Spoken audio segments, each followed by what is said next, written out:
মধ্যপ্রাচ্যের যুদ্ধের কারণে 2 দফা বাড়ানো হয়েছে জেট ফুয়েলের দাম। ব্যবসায়ীরা বলছেন পার্শ্ববর্তী দেশগুলোর সাথে অসামঞ্জস্যপূর্ণ অতিরিক্ত দাম বাড়ানো হয়েছে। অস্বাভাবিক দাম বৃদ্ধি নতুন করে চাপ তৈরি করেছে এভিয়েশন খাতে।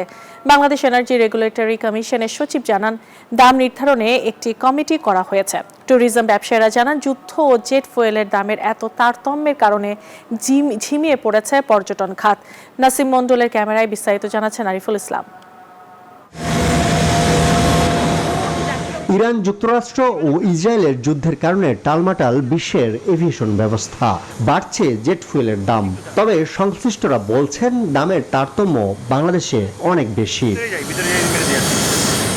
কলকাতায় জেট ফুয়েলের প্রতি লিটার $0.62, মাস্কোটে $0.60, দুবাইয়ে $0.58, জেদ্দায় $0.58, দোহায় $0.58, ব্যাংককে $1.09, সিঙ্গাপুরে $0.58 বিক্রি হচ্ছে।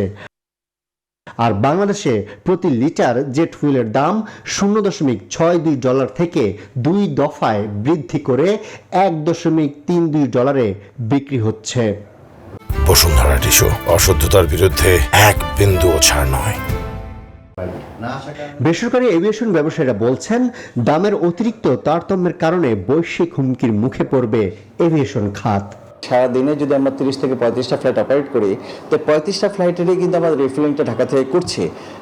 ঠিক অপোজিট যে কম্পিটিটর যারা আছেন, মধ্যপ্রাচ্যে যেসব ডেস্টিনেশনতে ফ্লাইট অপারেট করে, সৌদি এয়ারলাইন্স কিংবা এমিরেটস কিংবা কাতার এয়ারওয়েজ, আমাদের পার্শ্ববর্তী যেসব দেশগুলো আছে কিংবা রিজনাল কান্ট্রিগুলোতে আছে, কলকাতা এবং নেপালে কিন্তু স্টিল নাও তারা কিন্তু জেট ফুয়েল প্রাইসটা ইনক্রিজ করে নাই।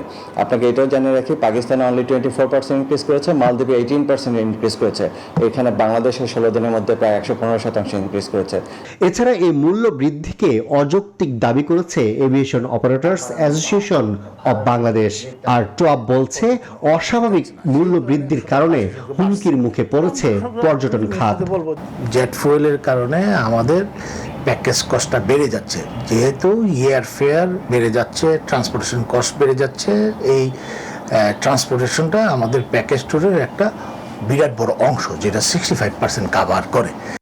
বাংলাদেশ এনার্জি রেগুলেটরি কমিশনের কাছে প্রশ্ন ছিল, পার্শ্ববর্তী দেশগুলোর সাথে সামঞ্জস্য না করে বাংলাদেশে জেট ফুয়েলের দাম এত বেশি বাড়ানো হয়েছে কেন? যারা এটা নির্ধারণ করে একটা কমিটি আছে, আমি ওই কমিটির কেউ না, কারণ আপনি দেখছেন আমার স্বাক্ষর এটা দিয়েছে সেক্রেটারি অফ কমিশন, আমি সই করি, কিন্তু ওই কমিটিতে যারা সিদ্ধান্ত নেয় তাদের সাথে আলাদুল্লাহ সবচেয়ে ভালো রিজল্ট পাইতে হয়।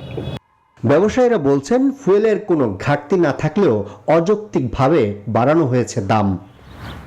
আন্তর্জাতিক অঙ্গনে বেড়েছে জেট ফুয়েলের দাম, তবে দক্ষিণ এশিয়ার সাথে অসামঞ্জস্যপূর্ণ করে মূল্য বৃদ্ধি করা হয়েছে বাংলাদেশে। তাই একেবারে দ্বিগুণ না করে ধাপে ধাপে মূল্য বৃদ্ধি করা যেত বলে মন্তব্য করেছেন এভিয়েশন ব্যবসায়ীরা। আরিফুল ইসলাম, নিউজ 24, ঢাকা।